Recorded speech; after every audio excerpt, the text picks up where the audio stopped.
Kahapon may balita, si Chis Escudero nag-file ng isang panukalang batas.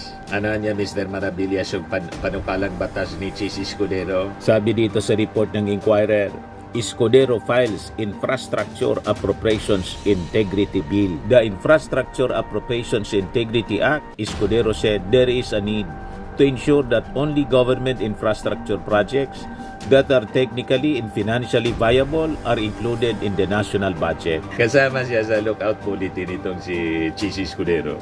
O ngayon, si Rodante Marcoleta, mga kababayan, na interview ni Corina Sanchez kahapon. Ayan, sabi diyan, Senator Rodante Marcoleta suggested that surprise witness Orly Gutesa may have decided not to return to the hearings on the flood control controversy after being subjected to allegations.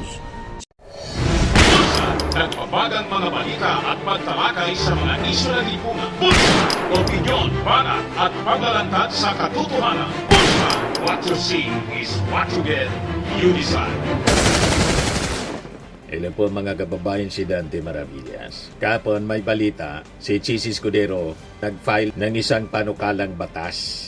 Ano niya, Mr. Maravillas, yung panukalang batas ni Chis Escudero? Sabi dito sa report ng Inquirer, Escudero files Infrastructure Appropriations Integrity Bill. Ang purpose, sabi dito sa balita, to prevent abuse and misuse government funds. Senator Francis Escudero is pushing for the institutionalization of budget transparency and accountability, safeguards for all infrastructure projects introduced in the national budget. Ayos na ayos. Alata na pang-cover. Pang-cover doon sa mga iskandalo na kinasangkutan. Mga kababayan ni Chis Escudero doon sa insertion. Huwag kami, Chis. Malinaw na damage control ito. In his proposed Senate Bill number 1461, other known as the Infrastructure Appropriations Integrity Act, Escudero said there is a need to ensure that only government infrastructure projects that are technically and financially viable are included in the national budget. Under the measure, he proposed that all infrastructure projects will have to incorporate mechanisms such as station numbers, geotagging, geodetic coordinates, and other technology-based methodologies that will allow anyone to locate this at any time. Malinaw po mga kababayan na damage control. Pang-cover doon sa mga kinasangkutan niyang mga kahindik-hindik na iskandalo. Binulgar kasi mga kababayan doon sa Senate hearing ni ex-Jose Bernardo yung alleged kickbacks ni Chis Escudero. Yan o, noong September 25 ito, published by GMA Integrated News, ex-DPWH Executive Bernardo, 160 million kickbacks for Escudero delivered in first quarter of 2025. Naalala ninyo ito, mga kababayan? Bernardo said that in 2023, Maynard Ngo, a close friend and campaign contributor of Escudero, told him to meet the senator in a private room at Corkwine Bar. While we were drinking wine, he told me, alam ko naman ang galawan ninyo diyan sa DPWH. Okay naman ako, sabihin mo kay Secretary, magbaba sa akin.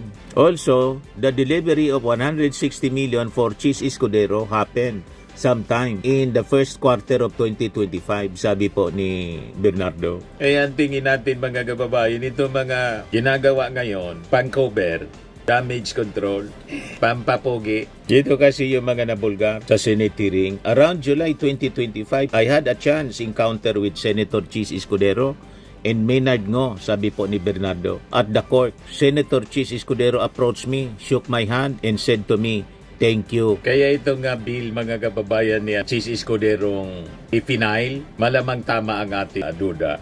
Pang-cover po sa mga sumingaw during the Senate Blue Ribbon hearing. Malamang marami pang sisingaw. Kasi babalik mga kababayan, si Ping Lacson bilang chairman ng Senate Blue Ribbon Committee, maraming mga kahindik-hindik pa ang malalantad. But anyway, ibalikan natin muna itong kwento rito sa Inquirer. So sabi niya sa kanya, paliwanag, geotagging is one of the most important mechanism for us to see the actual status of a project. Whether something is really being done or if it's just idle while the government continues to release funds Hindi naman kailangan na kasi live na po doon sa sumbong sa Pangulo, pinag-utos na ng ating Pangulong Bongbong Marcos. At lahat ng projects, naka-geotagging na. Di ba? May sumbong sa Pangulo. Kaya nga po na Bulgar yung mga ghost projects is in substandard. Dahil sa sumbong sa Pangulo na in-establish ng ating Pangulong Bongbong. After doon sa kanyang maya naman kayo, na yung palakpak mga kababayan sa likod ni Chis Escudero, malabnaw. Ba? Matamlay. Sabi pa niya dito, the bill also states that no government infrastructure project should be included in the national budget and implemented unless it is gone through a thorough feasibility study. This documentation is a requirement and condition sine qua non for inclusion of any infrastructure project in the National Expenditure Program and the General Appropriations Act. All proposed projects must be vetted, otherwise they should not receive a single centavo in public funds, sabi po ni Escudero.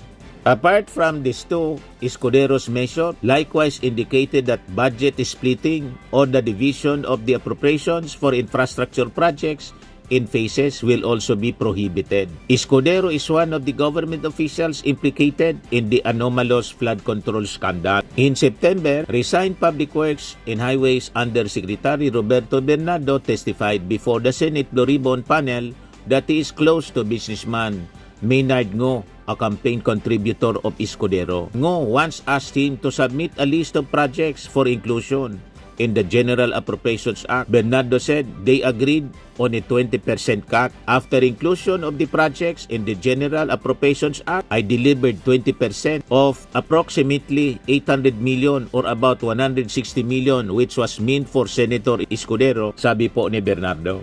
Escudero denied Bernardo's allegation and said it is part of a well-orchestrated attempt to discredit the Senate. Siyempre, magdi-deny siya, alangan man umamin. Pero yun ang naging laman, mga kababayan, ng testimony ni Bernardo. Ito yung sabi dito. Bernardo said Escudero told him, hindi na ako bababa doon sa Commission on Appointments. Marami pa akong kulang na street light sa Sorsogon. Ano ba magagawa ninyo para sa akin? The former DPWH official said that he relayed such to Bunuan.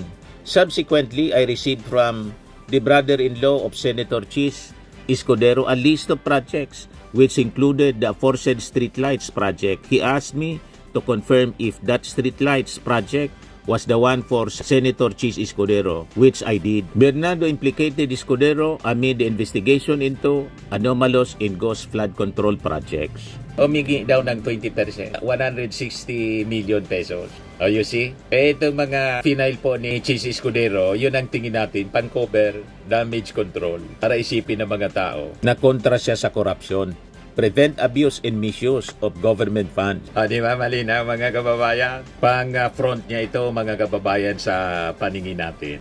Pero iba man yung mga pasikrito. Tulad ng nahuli kam doon sa Congress, not once but twice pumunta si Chis Escudero. Hindi man niya pinapaliwanag kung bakit siya pumunta, holiday pa, Bonifacio Day. Sa kasagsagan, mga kababayan, ng deliberation ng budget. Tapos sabay tahimik after na sunod-sunod yung papresko niya noon. Sabay tahimik ng matagal-tagal na panahon. Sabi nga dito sa post ni Atty. Jesus Falsis, sabi ni Tweety Bird from UP, absent at no-show daw si Senator Chis Escudero sa UP Integrated School, UPIS, 40th year reunion nila sa Celebrity Sports Plaza last October 25. Siyempre, ba't naman siya magpapakita may keso? Mukha pa ba siyang mayara? Hashtag, maya naman kayo. Kaya nagagalit kay Atty. Jesus Falsis si Chis Escudero kung ano-ano yung pinopost sa Instagram niya. Baga kasi matanong ng mga kaklase, siyempre. Kamusta na niya, classmate? Ano na niya yung mga developments ng investigasyon sa iyo? At saka, totoo ba yung salin mo? Ikaw pala niya yung pinakapobre sa mga senador, mas mayaman pa sa iyo si Risa Ontiveros. Pero nagawa mong agregalo ng 57 million na singsing. Kaya Art Evangelista, Di ba? Saka baka matanong ng 142 billion na insertion. Yun malamang ang iniiwasan mga kababayan ni Chis Escudero. Kasi siyempre, sa magkakaklase mga kababayan, hindi maiiwasan ang ganyang uri ng biruan. Pero alam po ninyo mga kababayan, yung medyo pananahimik ngayon, hindi madalas yung papresko ni Chis Escudero. Yung kanyang pananahimik, hindi ibig sabihin inosente siya. Tuloy ang investigasyon. Yung pananahimik niya, baka, alam niyo na naman, katulad siya kay Sara, ta sobrang daldal, madalas madulas, slip of the tongue, mga kababayan. Or pwedeng yung pananahimik, nag-iisip ng possible exit strategy. Di ba pa? Or dahil kasi kasama siya na doon sa naka-lookout bulletin. Ilang dating kasalukuyang senador kabilang sa Immigration Lookout Bulletin Order na hiniling ng ICI. Kasama siya sa lookout bulletin itong si Chis Escudero. O ngayon, si Rodante Marcoleta, mga kababayan, na interview ni Corina Sanchez kahapon. Ayan, sabi diyan, Senator Rodante Marcoleta suggested that surprise witness Orly Gutesa may have decided not to return to the hearings on the flood control controversy after being subjected to allegations saying siya pa pala ang gigisahin. Sabi ni Corina, pinaganap ba siya ng tao? I mean, in law, pwede po ba siyang hanapin at pilitin na umapir sa Senado? Sagot ni Marcoleta, kahit papano, nainis yung tao. Ako na nga kanya ang gumagawa ng mabuti. Ako na nga nagpresenta para makatulong sa ating pamalaan. Hanapin ang mastermind kung sino yung totoo. Ako pa pala ang gigisahin nito. Di ano niya, Mr. Maravillas, masasabi mo sa mga statement ni Marcoleta? Kinokondisyon na yung isipan natin, mga kababayan. Na wag na tayong umasa. Nalilitaw pa si Gutesa. Itong interview ito, yan ang ibig sabihin nito, na interview. Pagpa-interview ni Marcoleta kay Corina Sanchez. Huwag na tayong umasa. Nalilitaw pa si Orly Gutesa. After na sabihin ni Ping Lacson, iimbitahin niya na mag-appear sa pag-resume ng hearing ng Senado, Senate Blue Ribbon Committee. Itong si Gutesa. So tama yung mga pagduda po. Tinago na talaga para hindi mag-isa. Kasi pag nag-isa, mga kababayan, si Gutesa, lalabas at lalabas yung totoo na yung kanyang affidavit talaga peke. Ang unang-una, nagigisahin kay Gutesa, di ba sinabi niya doon sa unang hearing, na authentic daw yung notaryo?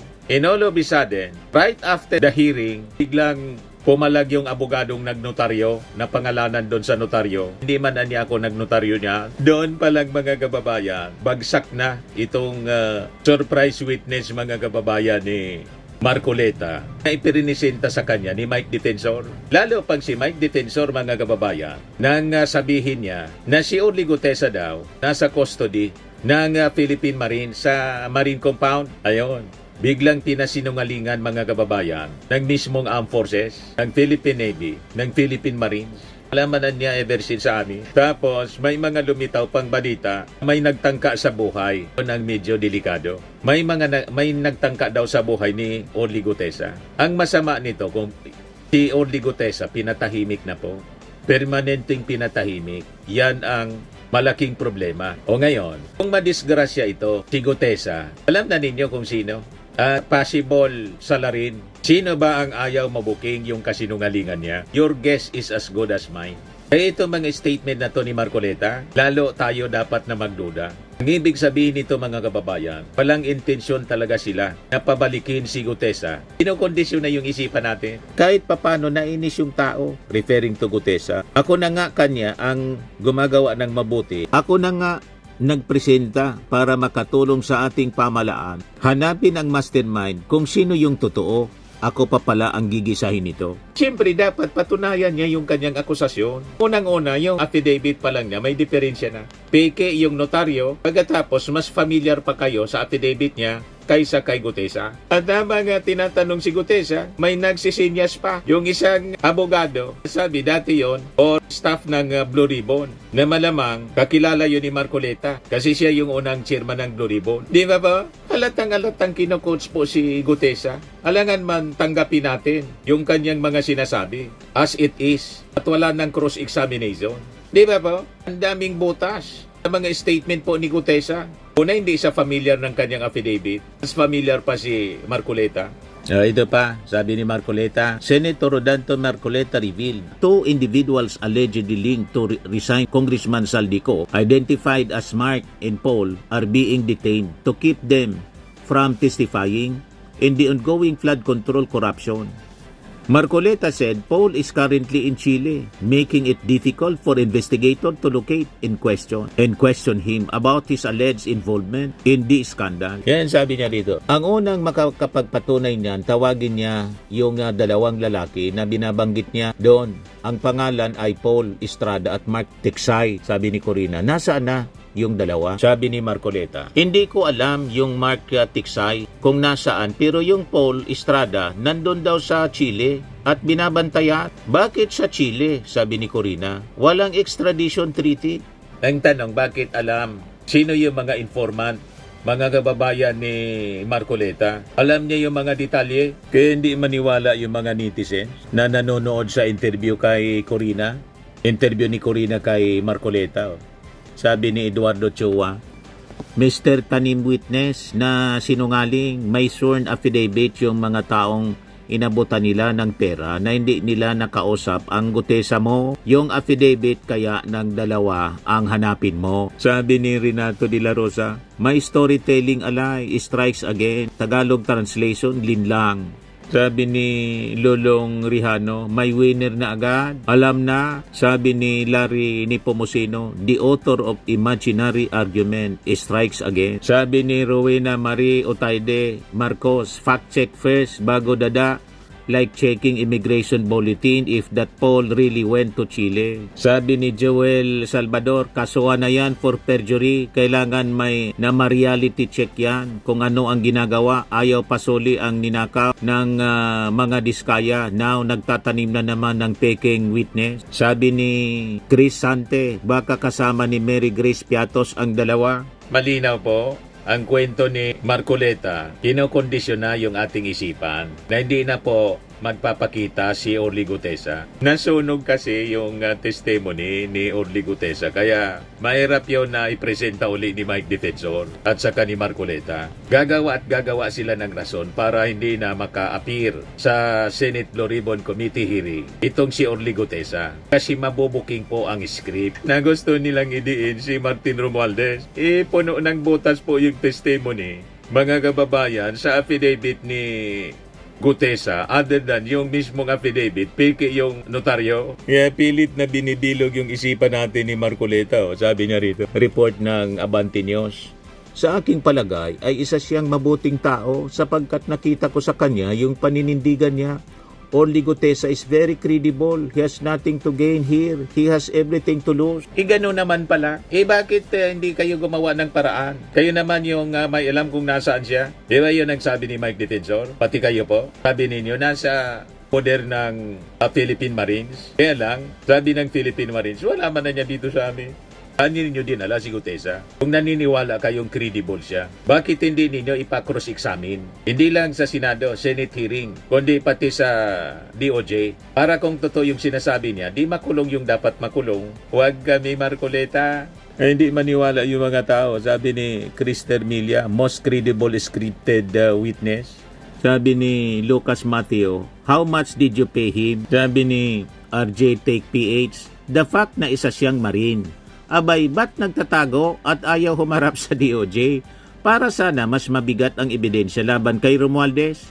Hindi mo naman makukonvict yung tao hanggat wala kang ebidensya. Correct. Ang gustong mangyari Marcoleta at ng mga DDS senators, kung ano yung kwento nila, ng witness nila, paniwalaan agad. Pinasunog po yung kanilang witness kasi peke yung notaryo. Sabi nila ni Orbeta, tama naman sabi ni BBM, madaling husgahan pero para sure dapat matibay ang ebidensya para sure mapanalo sa kaso. Sabi ni Rick Minojado, logically wrong, logically biased. Sabi ni Jimmy Sison, witness kasi niya yan. Kahit ako, sasabihin ko yan na credible yan. Kasi ako, nagpapalabas dyan, kahit peke na scripted na credible pa rin yan. Senator Marcoleta, wag lang mapahiya, tingnan mo ngayon, nagtatago na kasi, credible witness yan.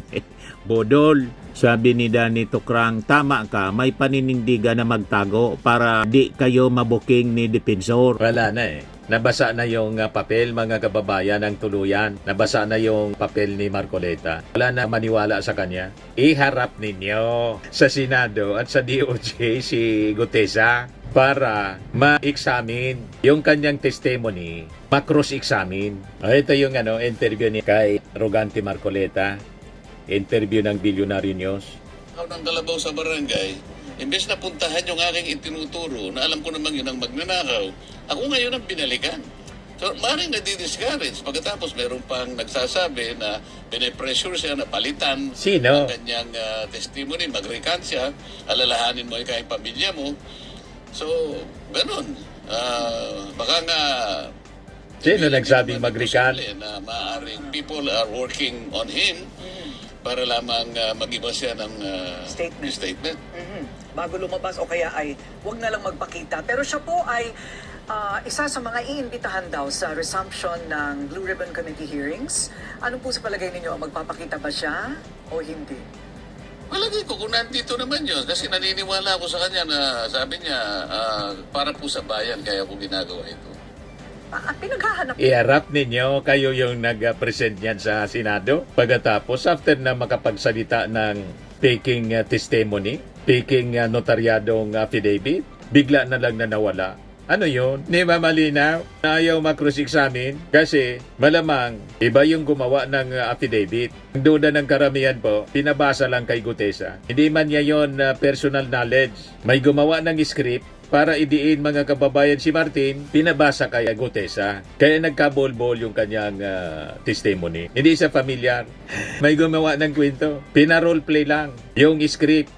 Kaya sabi ni Marcoleta, basahin mo lang niya yung script, paragraph 20 niya. Halatado masyado. Anyway, sabi po sa Bible, nothing concealed which shall not be revealed, or hidden which shall not be made known. Ganon. Abangan na lang natin kung lilitaw pa itong si Orly Gutesa. Pag hindi na lumitaw, alam na natin. Hindi totoo yung kanyang mga binasang script. Paninira lang po mga kababayan ang kanyang mga binasang script kasi hindi niya kayang panindigan. Tama ba? Firmax Firming and Lifting Cream, pinapahid po sa mga pulses in affected area. Mainam po sa paninigas ng mga kaso-kasuan. Ito naman po, Automax Radiant Serum. Sa mukha naman yung application, anti-aging po siya. You will look 10 years younger than your age. Sa mga cancer patients naman po, baka lang gusto ninyo itong itry. Neng siya red mixed fruit drink. Hindi mo po siya gamot, food supplement siya. Kaya lang, gawa siya mga kababayan sa goji berry. Yung goji berry may anti-cancer properties. O ngayon, yung mga inquiries ninyo, dumiritso na lang kayo sa aming messenger sa Facebook para masagot namin agad. Ayos pa? Ayos na ayos niya, Mr. Maravilla. Sa mga nagana po ng malinis and spacious fitness gym, pumunta lang po kayo sa aming Colossal Fitness Gym. May Grab car rental din po kami. But anyway, ito po pala yung aming bagong product na binibenta online. I am worldwide amazing pure organic barley powdered drink mix from Australia. Negosyo to ng aking anak na architect entrepreneur Riz Maravillas. Ayan po. Kontakin na lang po ninyo siya, Riz Maravillas on Facebook. Ang mga health benefits niya, boost immunity, improves digestion, enhance energy levels, packed with antioxidants, prevent cancer. Ito naman po yung bago naming product na binibenta online. Eye Glow Serum, whitening po siya. Tingnan ninyo yung epekto sa aking anak na architect before and now. Yung mga inquiries po ninyo, dumiretso na lang kayo sa kanyang Facebook account, Riz Maravillas.